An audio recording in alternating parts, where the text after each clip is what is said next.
이 말씀을 가지고 함께 나누는데 제목은 예배살이입니다.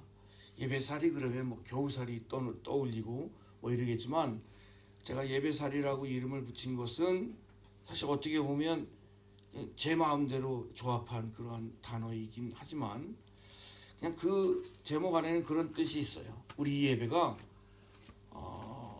한순간에 또는 이례적인 그러한 예배 생활로 예배의 모습으로 끝나는 것이 아니라 올 1년 힘들고 어려웠던 2020년을 보내고 새로 맞이하는 2021년 여러분의 예배의 삶이 일관되게 진행형으로 그리고 주님 보시기 아름다운 모습으로 은혜가 되고 덕이 되는 모습으로 그리고 여러분의 예배가 그냥 교회에서 한 번 와가지고 예배드리고 싹 지워버리고 끝나는 것이 아니라 여러분 각자의 삶 속에서 만들어지고 삶 속에서 실천되어지고 삶 속에서 이루어지는 그러한 살림살이, 예배살이 그런 살이가 되었으면 좋겠다 이런 생각을 하면서 오늘의 제목을 함께 제목을 정했습니다.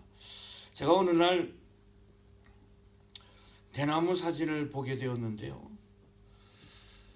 사실 대나무라고 하는 식물은 그 모양 때문인지 어떤 지조와 절개를 상징하는 그러한 식물이죠. 그래서 대나무 그러면 떠오르는 게 사군자 중에 하나다. 여기서 다른 친구들한테 사군자가 뭐냐 그러면 글쎄요, 그 먹는 겁니까? 아니면 뭐 입는 겁니까? 뭐 이렇게 얘기하겠지만 그래도 연세가 좀 있으신 분들은 한국에서 교육을 받은 분들은 사군자 그러면 떠오르잖아요. 매난국 중에 하나다. 지조와 절개를 상징한다. 그래서 이 사군자들은 사군자 네 가지 매화, 그다음에 난초, 그다음에 국화, 그리고 대나무 이 네 가지는 그래서 그림에도 많이 등장을 하고요.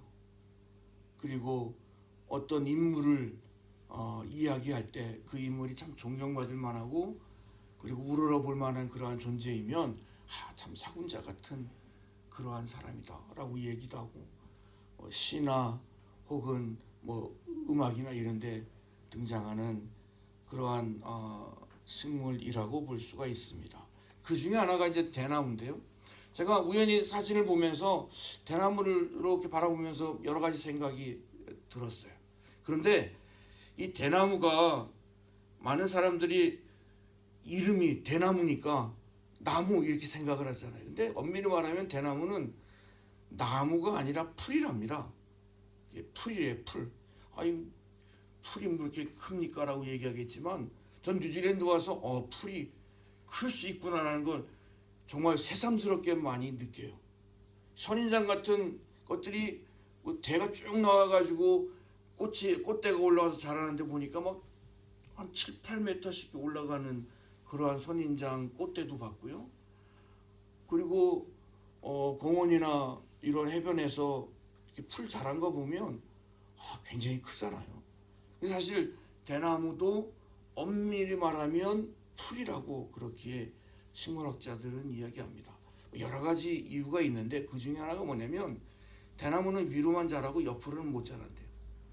보통 나무는 옆으로 자랄 수 있기 때문에 이렇게 뭐라 그래 나이테가 이렇게 생기잖아요. 동심원을 이루면서 나이테가 생기는데 대나무는 나이테가 없어요. 그렇습니까? 속이 텅 비어 있기 때문에 그렇죠. 옆으로 안 자라니까 속이 텅 비어 있는 거예요. 그냥 모양만 이렇게 부풀어 오를 따름이지 사실 옆으로 자라지 않는다고 이야기를 합니다. 그래서 풀이라는 거예요.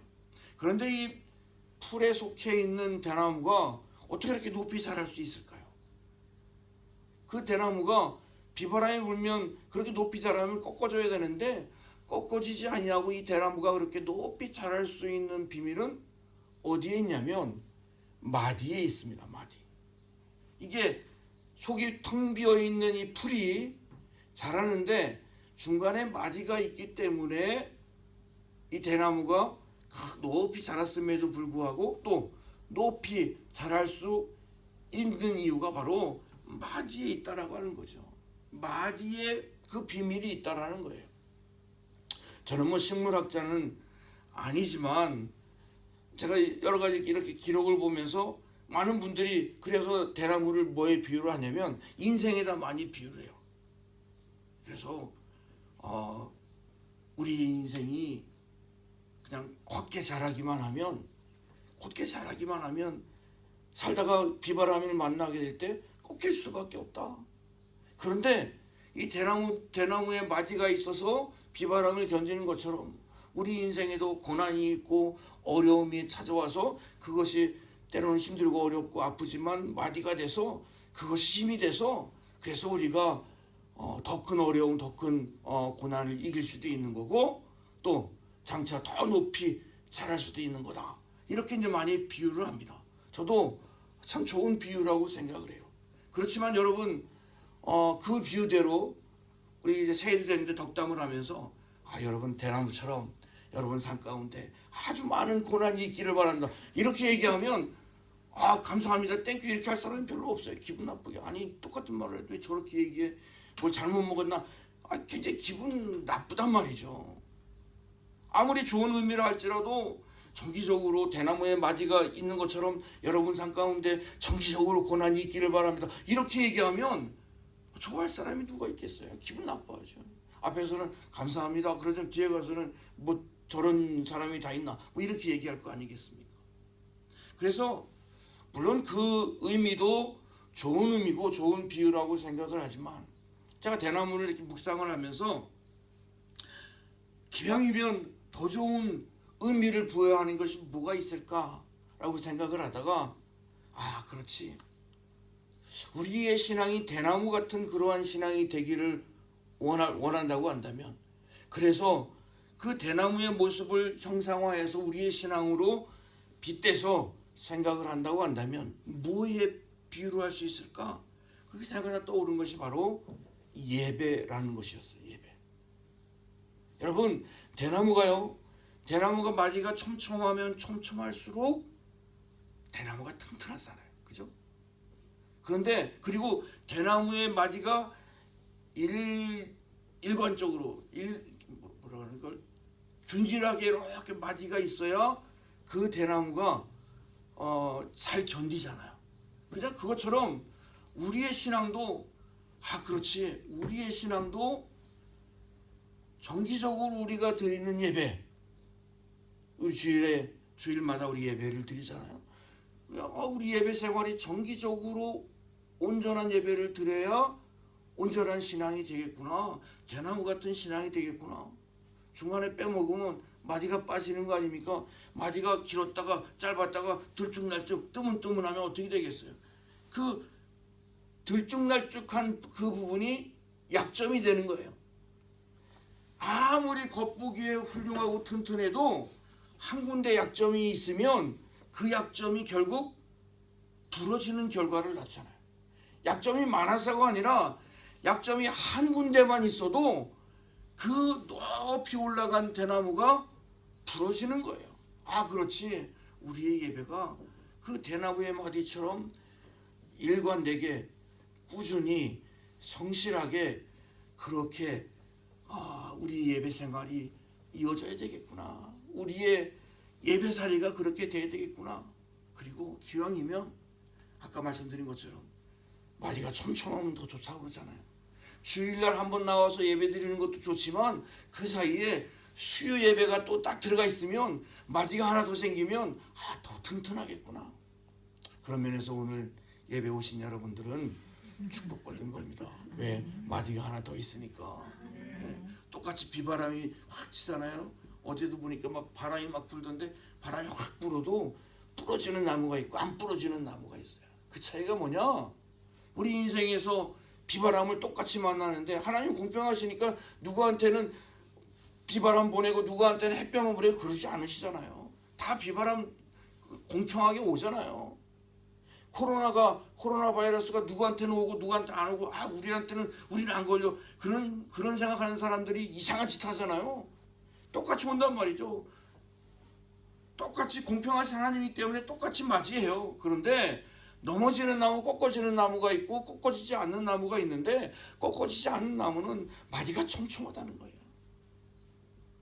그렇지, 예배 생활이 마디가 촘촘하면 촘촘할수록 그게 복 받는 거고 그게 훌륭한 신앙이 되겠구나. 제가 예배 생활을 묵상을 하면서 그런 생각을 가지게 됐습니다. 제가 왜 대나무의 마디를 예배라고 비유를 했냐면, 아까 말씀드린 것처럼 마디가 일정해야 그 건강하게 자랄 수 있다라고 말씀드린 것처럼, 우리가 예배 생활할 때 어떤 때는 꽤 피우고 싶은 그런 마음도 들고, 올 한 해 여러분 예배살이 하는 동안에 어떤 때는 이렇게 넘어가고 싶은 그런 마음이 들 때도 참 많이 있습니다만, 오늘 말씀을 기억하면서 여러분들이 좀 꽤 피우고 싶은 마음이 들어도, 좀 이렇게 넘어가고 싶은 마음이 들어도, 이번에는 이런 핑계 대고 그냥 이렇게 안 하고 싶은 그런 마음이 들어도, 이래서는 이것이 오늘 이번 주 예배가 내 신앙생활, 내 예배살이에 만약에 약점이 된다면, 아까 말씀드렸잖아요. 약점이 많은 게 문제가 아니라 약점이 하나라도 있으면 거기가 꺾이는 거예요. 거기가 꺾이면 다 꺾이는 겁니다. 그러니까 우리 예배가 그랬으면 얼마나 좋을까, 이런 생각을 하게 됐다라고 하는 것입니다. 그래서 우리 성도들이 올 한 해 이제 1월 달에 한 절반이 지나고 이제 올 한 해가 시작이 되었는데, 여러분 특별히 새해를 맞이하는 이때에 예배에 대해서 묵상할 수 있는 것이 그래서 참 좋은 기회가 되겠다, 이런 생각을 해보는 겁니다. 사실 우리가 예배 생활을 하게 될 때 정기적으로 예배 생활을 하게 되면 이게 장점도 있지만 단점도 있어요. 단점이 뭐냐면 형식적인 예배가 될 수 있다는 거예요. 정기적으로 꾸준하게 예배를 드린다라고 하는 것이 형식적인 것이 될 수 있다라고 하는 것입니다. 그런데 우리가 형식적인 예배가 아니라고 한다면 그 반대는 뭐냐? 그 반대는 비형식적인 예배냐? 아니라는 거예요. 저는 그러면 그 반대가 무엇일까를 한번 묵상해 봤어요. 그 반대는 뭐냐면 과제로서 드리는 예배, 의무적인 예배라는 거예요. 아니 목사님, 과제로서 드리는 예배, 의무적인 예배가 뭐가 좋은 겁니까? 이렇게 생각할 수 있어요. 그런데 아니에요. 우리가 우리가 예배 생활을 하면서 형식적이지 않으면서 과제로서 또는 의무적으로 드리는 예배라고 한다면, 그 예배가 우리의 온전한 예배살이가 될 수 있다고 한다면 어떻게 되느냐? 저는 한 가지 방법을 생각해 봤습니다. 그것이 뭐냐면, 우리에게 주어진 기회가 있을 때 우리 예배의 모습을 다시 한번 돌아보고 새롭게 돌아보는 거죠. 다시 한번 새롭게 돌아보면, 특별히 우리가 새해를 맞이하는 이때에 우리의 예배의 삶을, 2020년의 예배의 삶을 한번 돌아보고, 또 2021년 우리의 예배의 삶이 어떻게 될 것인가를 한번 묵상하고 생각해 볼 수 있다고 한다면, 우리 예배가 과제로 나는 권사니까, 나는 집사니까 예배 생활 잘해야지, 우리가 성도로서 예배 생활을 꼭 해야지, 그런 의무를 다하는 그런 마음으로 드린다 할지라도 그 예배가 온전한 예배가 될 수 있다라고 저는 믿습니다. 왜냐면요, 사실 여러분, 우리가 의무로서 과제로서 예배를 드리지만 그 예배를 기쁨으로 드릴 수 있어요. 왜 그러냐면, 제가 비유를 한번 들자면 그런 겁니다. 사실 저희가 이제 안식년을 맞이해서, 우리 교회가 뭐 큰 교회가 아니니까, 저희 교회가 목사님 안식년이니까 안식년 마음대로 하십시오, 저희들이 이런 것도 다 대드리겠습니다, 이렇게 하면 얼마나 좋겠습니까만은, 우리 교회는 별로 큰 교회가 아니라서 저희들이 자비령으로 안식년을 하고 있어요. 자부장으로 안식년을 하려고 하다 보니까 저희들이 벌어서 안식년을 해야 되잖아요. 그래서 일을 합니다. 일을 하니까 세금을 내야 돼요. 물론 그 전에도 교회에서 생활 받을 때 PA와 일을 해가지고 교회에서 자동으로 이렇게 나라에다 이렇게 세금을 내긴 했지만 그건 별로 피부에 와닿지는 않았어요. 왜? 그 교회에서 내는 거니까. 근데 저희들이 일을 하면서 세금을 내려니까 처음에는 되게 아깝더라고요. GST 15% 띄고 나중에 뭐 소득세 띄고 그러는데 엄청 많이 뛰는 거예요. 한국에 있을 때는 성직자는 세금도 안 냈는데 이 나라 와가지고 월급에서 뛰는 거는 그냥 그런가 보다 했는데 저희들이 직접 일해서 돈을 벌어가지고 거기서 또 세금을 계산해서 내려고 하니까 처음에는 무지하게 아깝더라고. 생돈 4살이 떠들어가는 것 같아요. 그런데 저희들이 요즘은 세금 내면서 참 감사합니다. 왜 그러냐면 마음을 다시 먹었어요. 마음을 새롭게 먹으니까 마음을 새롭게 먹으니까 세금 내는 게 너무 감사하더라고. 무슨 마음을 먹었느냐? 내가 이만큼 세금을 낼 수 있는 거는 이만큼 벌었기 때문이 아니겠어요. 하나님이 이만큼 벌게 해주셨으니까 너무너무 감사한 거예요. 세금 내면서 헌금 생활을 한번 생각해 봤어요? 전에는 목사니까 당연히 모범이 돼야 되고 그리고 당연히 해야 되니까 헌금 생활했단 말이에요. 11조 내고 감사한 거 다 했어요. 근데 제가 돈 벌고 헌금을 하려니까 우리 성도들의 마음을 알겠어요. 무슨 마음이냐면 우리 성도들이 진짜 힘들게 헌금하는구나. 저도 아까 말씀드린 것처럼 교회에서 생활비 받으면서 거기서 세금 냈습니다. 똑같이 세금 냈어요. 몇 프로야? 17%인가 16%인가 모르겠어요. 아무튼 세금 냈어요. 근데 그건 원천징수니까 나한테 온 게 아니니까 별로 그렇게 피부에 와닿지 않았어요. 근데 내가 벌어서 돈을 받아서 거기서 15% 떼고 소떼 떼가지고 내리니까 성도들의 마음을 알겠더라. 성도들이 이런 마음으로 헌금하는구나. 그리고 마음을 바꿨어요. 이렇게 세금 낼 수 있는 게 참 감사한 일이구나.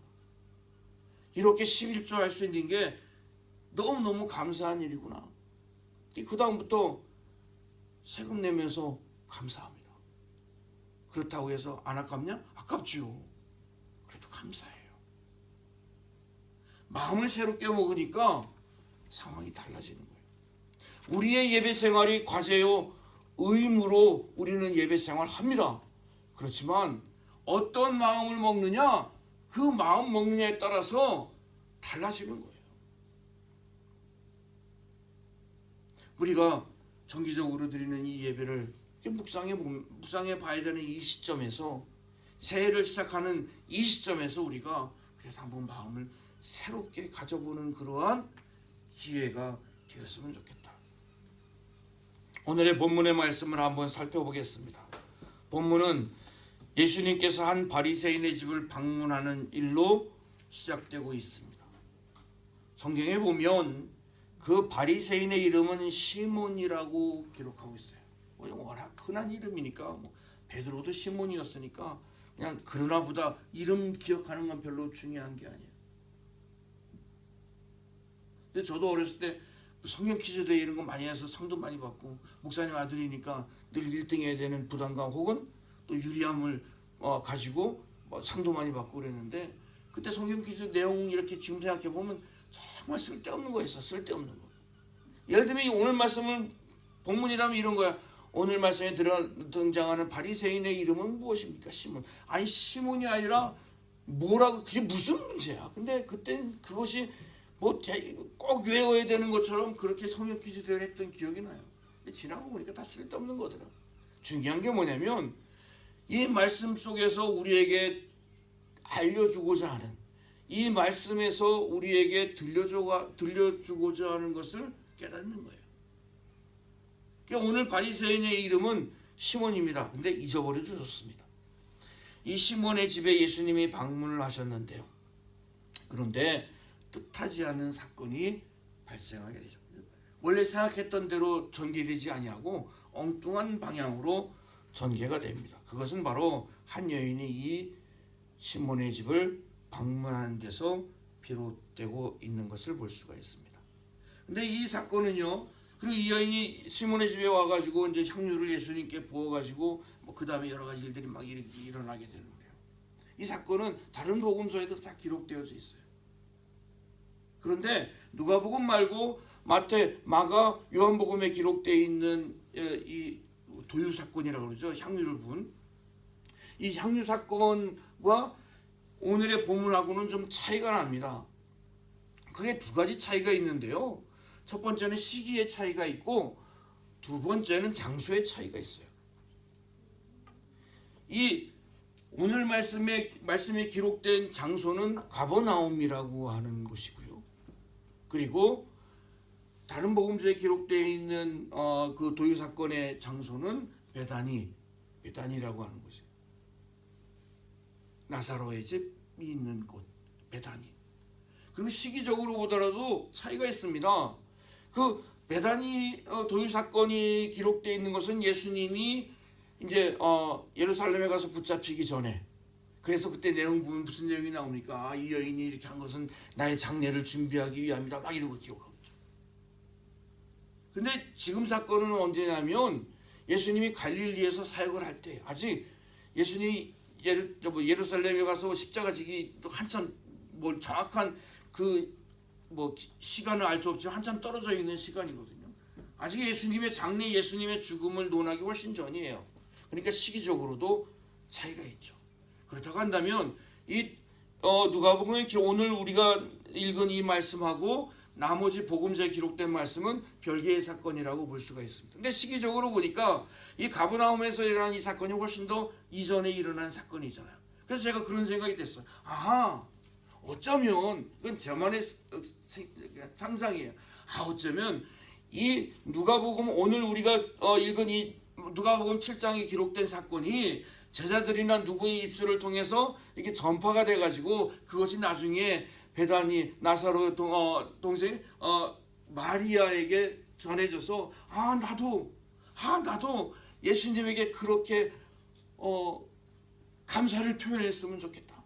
예수님에게 그렇게 나의 마음을 그렇게 드렸으면 좋겠다. 헌신했으면 좋겠다라고 하는 것을 가능하게 한 어떤 촉매의 역할을 한 것은 아닐까? 어떤 원천의 역할을 한 것은 아닐까? 그런 마음이 들더라고요. 진짜 그런지는 저도 모르죠. 근데 시기적으로 보니까, 그리고 이 제자들이 다 봤을 거 아니에요. 야, 그 나사로의 집 가끔 예수님이 자주 가셨는데, 야, 옛날에 저 가버나움에서 이런 일이 있었는데, 그때 예수님이 너무너무 기뻐하셨고, 그리고 우리도 얼마나 은혜가 됐는지 몰라. 그 마리아를 마음에 막 품고 있다가, 그래 나도 한번 그렇게 한 말 하지. 여러분, 성도의 선한 영향력은 이렇게 가는 겁니다. 다른 사람한테 그런 영향력을 줘야 되는 거예요. 그런 모범이 돼야 되는 거예요. 그런 생각을 하니까 오늘 말씀이 얼마나 귀한지 몰라요. 사실 오늘 말씀은 예배하고는 어떻게 보면 연관성이 없는 그러한 사건이라고도 볼 수 있어요. 그런데 제가 우리 소명교회 성도들과 함께 말씀을 나눌 생각을 하면서 준비하는 가운데 이 말씀을 떠올렸다는 거죠. 그래서 이 별개의 사건이지만, 그러나 성경에 기록된 사건은 연관성이 있잖아. 그리고 충분히 우리가 상상해 볼 수 있습니다. 제자를 통해서든 누구를 통해서든 아마 전해지지 않았을까. 그래서 뭐 그런 생각이 드는 거예요. 나도 누군가에게 그러한 선한 영향력을 끼칠 수 있다. 나도 누군가에게 그 사람의 신앙, 그 사람의 삶에 어떤 이정표가 될 수가 있다. 얼마나 좋을까. 우리 오늘 예배에 나오신 우리 성도님들은 특별히 아까 말씀드린 것처럼 다른 사람들은 마디가 하나 더 있잖아요, 그죠? 마디가 하나 더 있는 김에 다른 사람이 꺾일 때 나 안 꺾일 거라고 그런 이기적인 생각 하지 마시고, 내가 신앙생활 좀 더 마디를 하나 더 갖고 신앙생활 하니까 누군가에게 신앙의 모범이 되었으면 좋겠다. 그런 기도 제목 여러분 갖게 되기를 주님의 이름으로 부탁을 드립니다. 예수님께서 바리새인의 집을 방문했어요. 사실 바리새인의 집을 방문한 건 특별한 사건은 아니에요. 왜냐하면 예수님께서 바리새인 집을 방문한 것이 이게 유일한 사건은 아니거든요. 유일한 일이 아니거든요. 이거 외에도 누가복음에도 여러 번 기록되어져 있어요. 바리새인의 초청을 받고 넌 바리새인이니까 난 너네 집 안 가. 난 바리새인 싫어. 그래서 거절하고 거부하고 차별하고 그러지 않으셨어요. 예배도 마찬가지라고 저는 생각합니다. 예수님이 바리새인이라고 초청했다 그래서 거기에 안 가신 것이 아니라 가신 것처럼 또 예수님께서 거기가 어딘지 상관없이 거기에 가신 것처럼 예배는 모든 사람들에게 또 어디든지 열려 있는 곳. 그렇지만 중요한 게 한 가지가 있는데요. 모든 사람들에게 열려져 있고 모든 사람들이 초청이 가능한 그런 예수님을 초청한 것처럼 예배가 그런 것이라 할지라도 그러면 모든 사람들이 진정한 예배자가 될 수 있을까? 그건 아니라고 하는 거죠. 예수님께서도 마태복음 5장 20절에 있는 말씀을 보면 예수님이 바리새인 많이 책망하셨어요. 예수님이 책망하시는 내용 보면 바리새인이 많이 등장을 하잖아요. 외식한다고 그래서 책망하고 또 사람들 앞에서 잘난 척한다고 그래서 예수님한테 혼나고 뭐 그런 것이 많이 있지만 마태복음 5장 20절에 있는 말씀을 보면 뭐라고 말씀하셨냐면 너희들이 서기관이나 바리새인처럼 그렇게 하지 않으면 천국에 갈 수 없다라고 말씀하셨어요. 그러니까 예수님은 바리새인이기 때문에 바리새인의 신분이기 때문에 그것을 문제시 삼은 것이 아니라 바리새인의 그러한 온전하지 못한 삶의 모습, 신앙의 모습 그것을 책망한 것이지 바리새인이기 때문에 책망한 것은 아니라고 하는 겁니다. 예수님 오시라고 초청하니까 바리새인 집 가셨잖아요. 오늘날 우리의 예배가 모든 사람들에게 열려 있습니다. 누구든지 예배에 참석할 수 있습니다. 누구든지 예배 드릴 수 있습니다. 누구든지 예배의 주인공이 될 수 있습니다. 그런데 중요한 건 하나가 있어요. 누구든지 예배를 드릴 수는 있지만 그러나 누구든지 온전한 예배자가 될 수는 없다라고 하는 거예요. 저는 그래서 이번 주하고 다음 주를 통해서 진정한 예배자가 무엇인가? 정말 우리가 신앙생활을 한다고 하는데 우리가 그리스도인이라고 하는데 우리가 예수 믿는 사람이라고 하는데 올 한 해 우리가 수없이 많은 예배를 드릴 텐데 정말 예수님이 인정하고 예수님이 기뻐하시는 그러한 예배, 주님이 받으시는 하나님이 받으시는 예배, 예수님이 주인이 되시는 그러한 예배, 예수님이 인정하시는 그런 예배, 예수님이 칭찬하시는 본이 되는 그러한 예배 우리가 한번 드려보자. 우리는 그런 마음으로 함께 말씀을 나누려고 합니다. 오늘 본문에서 보면 저는 오늘은 예배살이를 방해하는 몇 가지를 여러분과 함께 나누려고 해요. 그래서 오늘 예배의 주인공은 바리새인입니다. 그런데 결코 좋은 그러한 주인공은 아니에요. 예배살이를 방해하는 바리새인의 모습 속에서 볼 수 있는 첫 번째는 뭐냐? 저는 그 바리새인의 모습 속에서 무감각해진 그리스도인의 모습을 발견하게 됩니다. 예수님께서 집을 방문하신 일은 평범한 일이긴 하지만 그러나 예수님을 초청한 바리새인의 입장에서는 결코 평범한 일이 아니에요. 굉장히 특별한 일입니다. 바리새인이 예수님을 초청했는데 예수님이 그 초청을 받아들여 주시고 자기 집에 오신 거잖아요. 이 바리새인 시몬에게 있어서는 이건 굉장히 특별한 일이에요. 그런데 오늘 말씀을 여러분 나중에 집에 가서 또 한번 읽어보시고 다음 주에 오기 전에 또 한번 읽어보시고 그러면 그리고 다음 주 예배 끝나고 또 한번 읽어보시면 그러시면 제가 뭐 대단히 특별하고 뭐 신묘한 그런 말씀을 전하는 게 아니라 성경에 있는 얘기를 그냥 하는 겁니다. 읽어보시면 거기 다 나와 있어요. 이 바리새인이 예수님을 맞이하는데 얼마나 덤덤한지 몰라요. 얼마나 무감각한지 몰라요. 감동이 없어요. 예수님이 자기 집에 오시는데 감동이 없어요. 아주 무감각해. 너무 당연한 것처럼 받아들이고 있는 시몬의 모습을 우리는 발견하게 됩니다. 예수님이 자기 집에 온다라고 하는 것은 이건 대단히 특별하고 감격스러운 사건인데 이 시몬은 예수님이 오시는데 어떠한 반가움도 찾아볼 수가 없습니다. 당시에 시몬이 어떤 위치에 있는 사람인지 정확히 알 수는 없어요. 그냥 성경에 기록된 대로 그냥 바리새인이라고만 기록하고 있어요. 그 사람이 얼마나 높은 위치에 있어서 웬만한 사람은 그냥 깔고 보는 예수님이 나사렛 출신이잖아요. 시골 깡촌 출신이잖아요.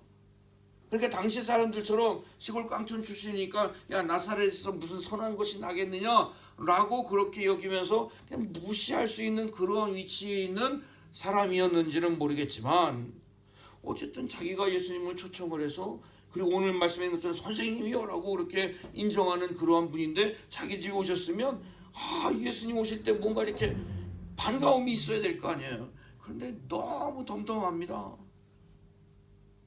너무 무감각합니다.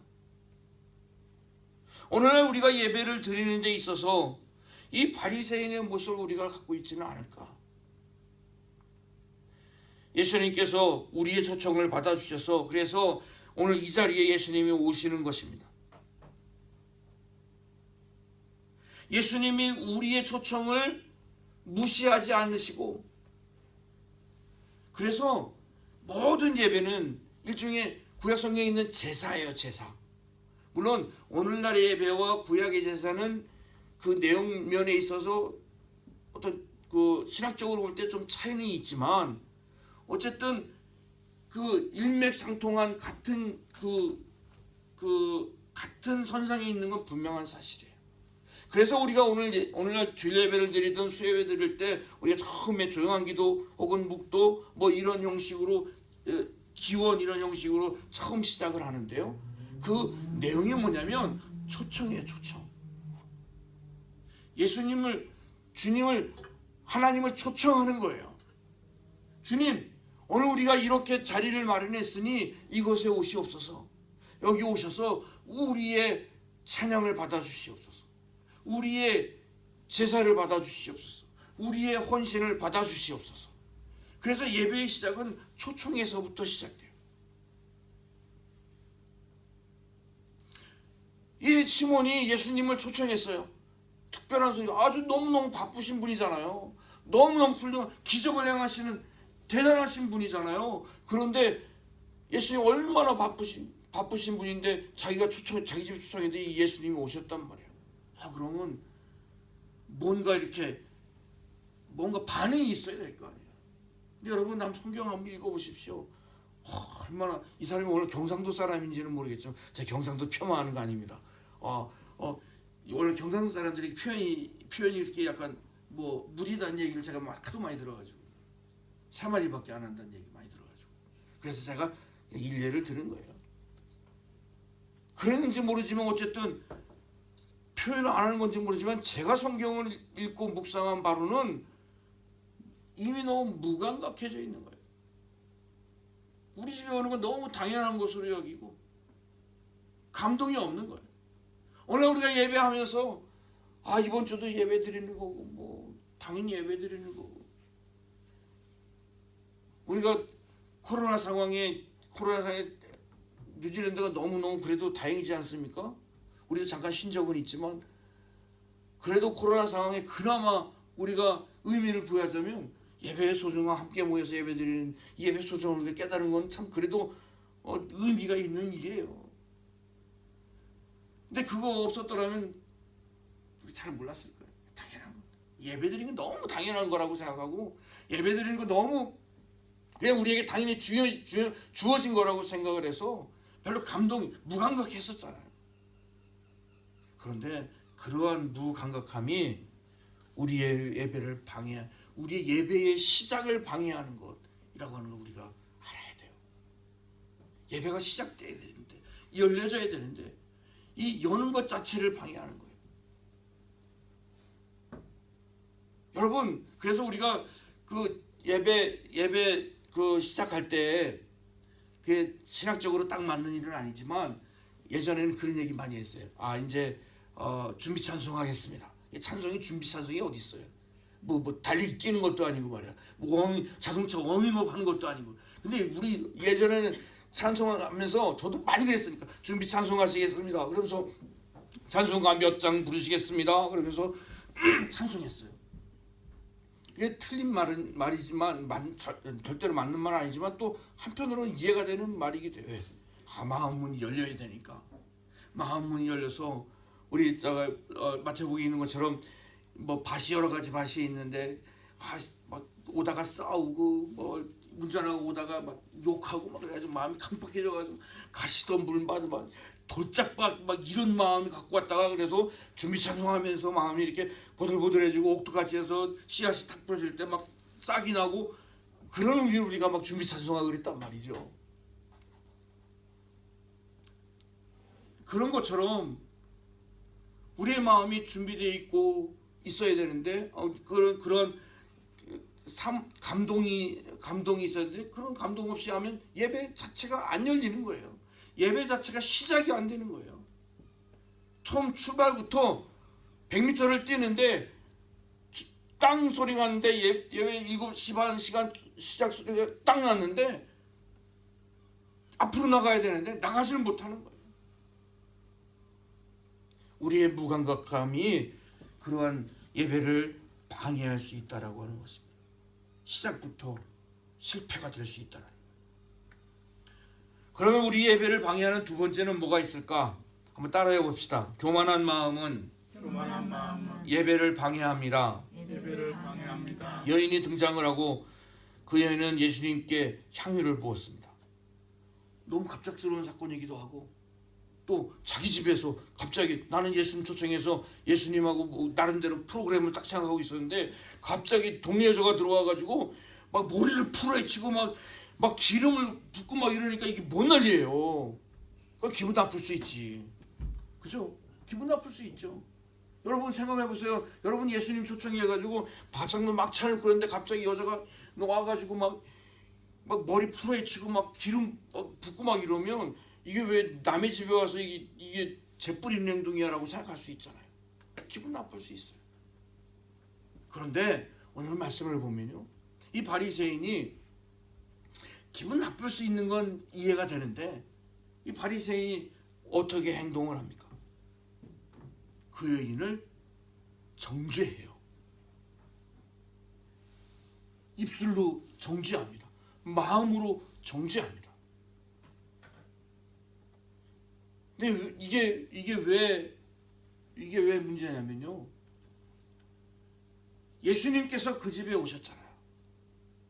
그러면 아무리 내 집이라고 해도 예수님이 오시면 이제 그 집의 주인은 누구예요?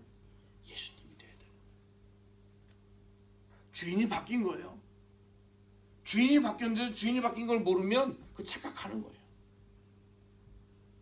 오늘 우리가 예배를 드릴 때 예수님을 초청했단 말이죠. 그러면 그 시간은 누가 주인이에요? 예수님이 주인인 거예요. 이제 이 시간부터 예수님이 주인인 거예요. 지금부터 예수님이 이 장소의 주인이 되는 거예요.